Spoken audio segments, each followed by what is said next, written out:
We've all felt lonely from time to time. It could be moving to a new city, a recent change in your relationship status, or just life itself. It can be tough, but did you know that you can be your own best friend? In today's video, we're going to tell you all the ways you can enjoy your alone time, why you should allow yourself to be alone more often, and how it can massively benefit you. So get cozy and let's kick it off.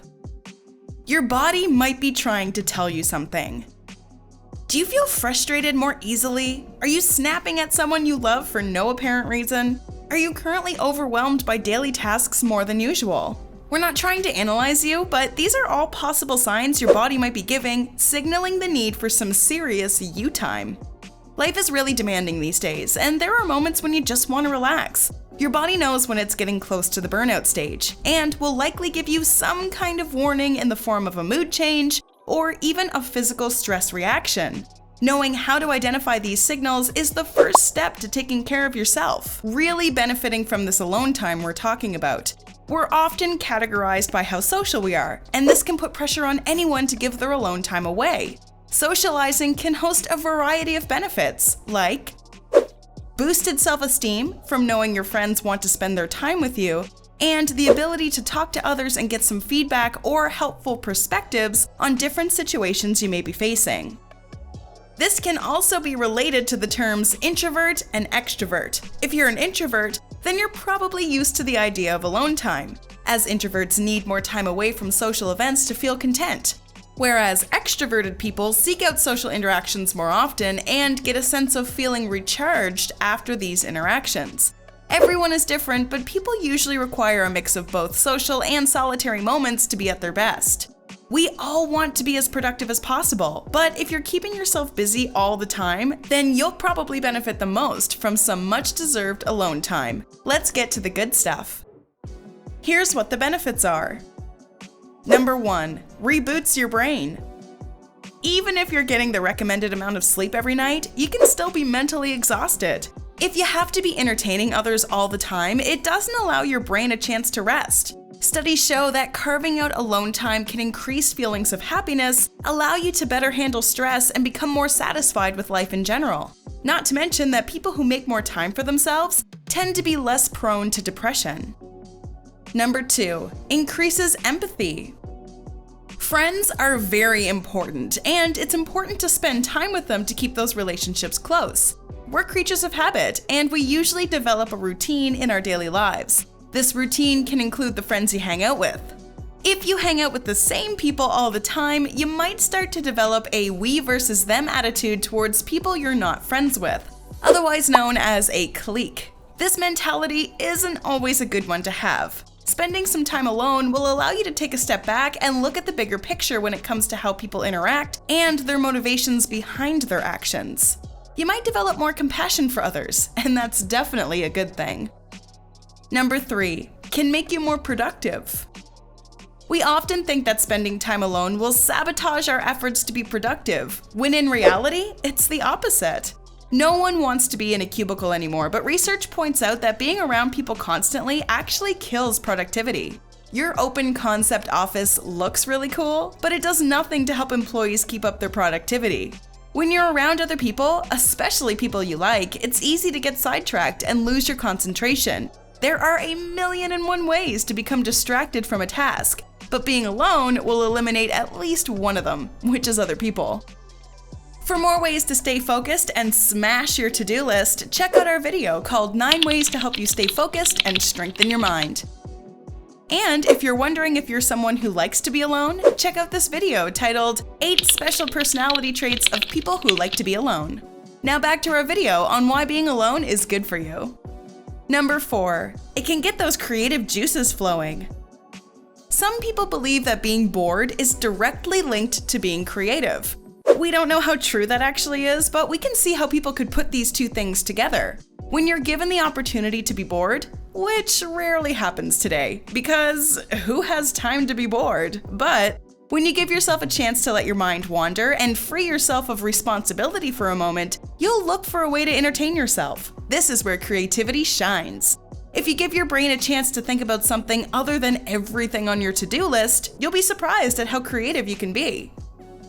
Being creative takes practice, and it's not something that will happen right away. But if you give yourself time to allow creativity to bloom, you might come up with a great idea and you'll feel inspired in other areas of your life.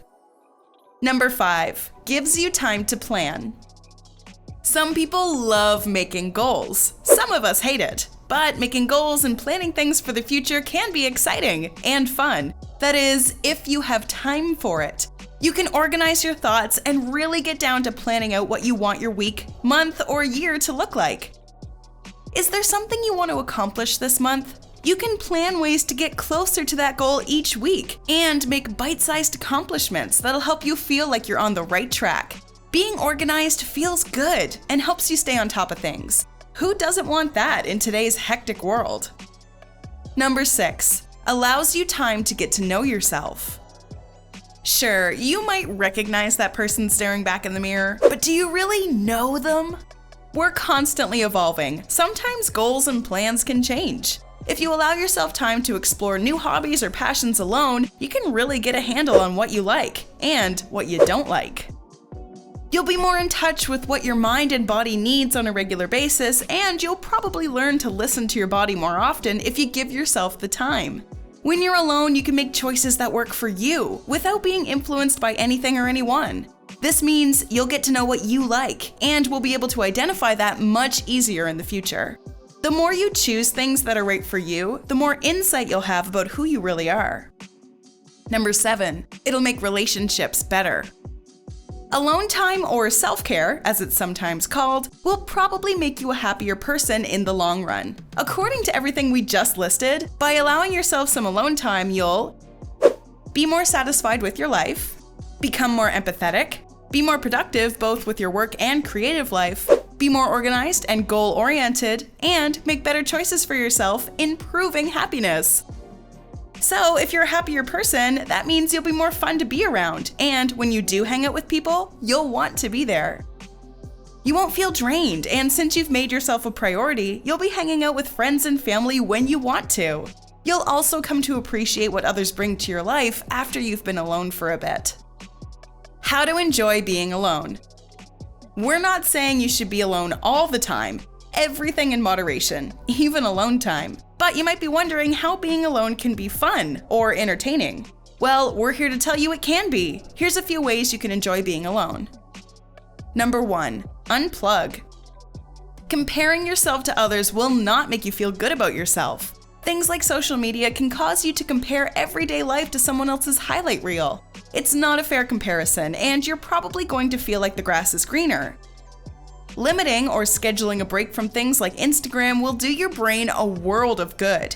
You won't have a chance to feel left out, and you can focus on you. If you really want to be alone, you can schedule time to be away from emails and phone calls too. Number 2, get comfortable with doing nothing. Does the thought of doing nothing make you panic? Do you feel really out of place or guilty? That's a normal reaction, and it's likely because you've not allowed yourself the opportunity to do nothing, and you view it as a negative thing. We're here to tell you that that doesn't have to be the case. We all have responsibilities we need to take care of, but your well-being should be one of those responsibilities. The more you let yourself take advantage of a little free time, the more creative and comfortable you'll be when you're doing nothing. Number 3, do something for you. You don't have to sit in a room and do nothing to be alone. You can take this time and use it to get to know yourself better. Sort of like taking yourself on a date.